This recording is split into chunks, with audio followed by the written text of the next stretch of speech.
ৰাতি 2টা বজালৈকে খোলা থকা এখন ৰেষ্টুৰেণ্ট। মিছা কৈছোঁ বুলি ভাবিছে নেকি? একদম নাই কোৱা। দ্য গুৱাহাটী তন্দুৰ। গুৱাহাটীৰ জয়ানগৰত থকা নেৰিমখন সকলোৱে দেখিছেই চাগে।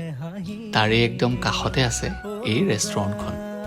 এওঁলোকে আবেলি 5টাৰ পৰা ৰাতি একদম 2টালৈকে ৰেষ্টুৰেণ্টখন খুলি ৰাখে, যাৰ জৰিয়তে আপোনালোকৰ মিডনাইট ক্ৰেভিংছৰ বাবে এতিয়া আৰু চিন্তা নাই। বাৰু মেইন কথাটোলৈ আহোঁ, মানে ফুডৰ কথা কৈছোঁ। ইয়াৰে বেষ্ট অপশ্যনটো হৈছে ৰুমালী ৰুটি চিকেন ভাপাৰ লগত। মানে মাছ ভাপত দিয়াটোতো পোৱাই যায়, কিন্তু চিকেন ভাপত দিয়া ইয়াতে ট্ৰাই কৰি বহুত ভাল লাগিল।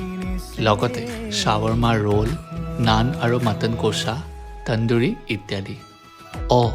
ইয়াৰে ৰকেট চাইলেডটো ট্ৰাই কৰিবচোন, ভাল পাব।